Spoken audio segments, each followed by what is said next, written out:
দর্শক, আমরা সবাই জানি রাজধানীর ফার্মগেটে মেট্রো রেলের বিয়ারিং প্যাড খুলে কিন্তু একজন পথচারীর মৃত্যু হয়েছে। সেখানে আছেন সহকর্মী মাহাতাব মিনহাজ। আমরা বিস্তারিত আরও জানতে সেখানে সরাসরি যুক্ত হচ্ছি। মিনহাজ, এটি নিতান্ত একটি দুর্ভাগ্যজনক ঘটনা। সেখানে প্রশ্নই আসে যারা রক্ষণাবেক্ষণের সাথে জড়িত আছেন তারা কিছু বলছেন কিনা, কর্তৃপক্ষ কিছু বলছেন কিনা একটু জানাবেন। আসলে আপনি যেমনটি জানেন যে আসলে আজ 12:30টার দিকে কিন্তু এই ঘটনাটি ঘটে।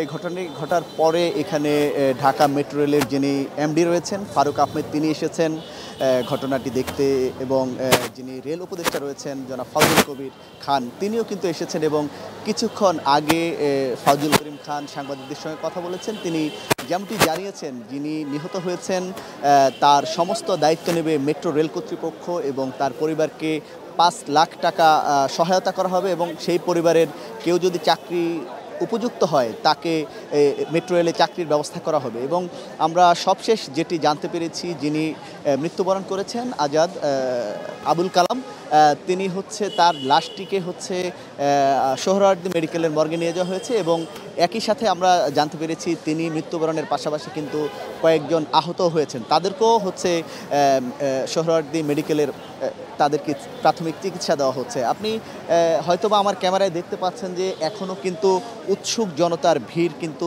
এখনও এখানে রয়েছে, এবং আমরা অনেক উৎসুক জনতার সঙ্গে আমরা এখানে কথা বলেছি। তারা কিন্তু আসলে বিষয়টি নিয়ে ক্ষোভ প্রকাশ করেছেন। আসলে একটি জনবহুল শহরে যদি এমন একটি ঘটনা ঘটে, সেটি কিন্তু খুবই কষ্টদায়ক এবং নিরাপত্তাহীনতার কথা তারা বারবার বলছেন। এবং ফাইজুল করিম খান, যিনি রেল উপদেষ্টা, তিনি যেমনটি জানিয়েছেন এই ঘটনার জন্য 8 সদস্য বিশিষ্ট একটি তদন্ত কমিটি গঠন করা হয়েছে ইতোমধ্যে। তারা 10 দিনের মধ্যেই কিন্তু এই তদন্ত প্রতিবেদনটি দাখিল করবেন। এবং আপনি যেমনটি জানেন যে আসলে গত 2024-এর 18 অক্টোবর কিন্তু একই ধরনের একটি ঘটনা এই খামারবাড়ি অংশেই, মেট্রো রেলের খামারবাড়ি অংশে কিন্তু একই ধরনের ঘটনা ঘটে। বেয়ারিং প্যাড কিন্তু তখন পড়ে গিয়ে মেট্রো রেল প্রায় 11 ঘন্টা রেল চলাচল বন্ধ ছিল।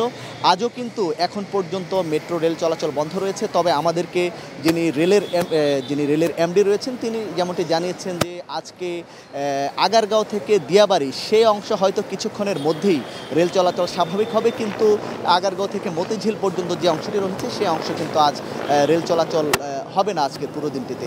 এবং আপনারা যেমনটি জানেন যে আসলে এরকম একটি ঘটনার জন্য আমরা যখন এমডিকে জিজ্ঞেস করেছি এর আগেও এমন ঘটনা ঘটছে, আসলে তখন কেন এই বিষয়টি নিয়ে কোনো ব্যবস্থা গ্রহণ করা হয়নি, তিনি যেমনটি জানিয়েছেন যে হয়তো মেট্রো রেলের যে নকশা, সেই নকশায় হয়তো দুর্বলতা থাকতে পারে।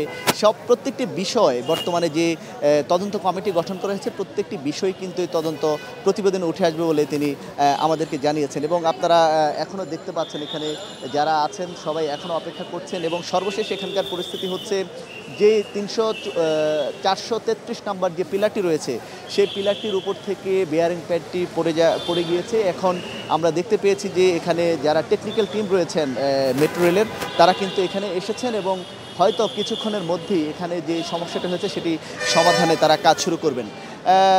আমার কাছে আসলে মেট্রো রেলের এখানে যে দুর্ঘটনাটি ঘটেছে সব কিছু মিলে কিন্তু আমার কাছে সবশেষ পরিস্থিতি এই ছিল।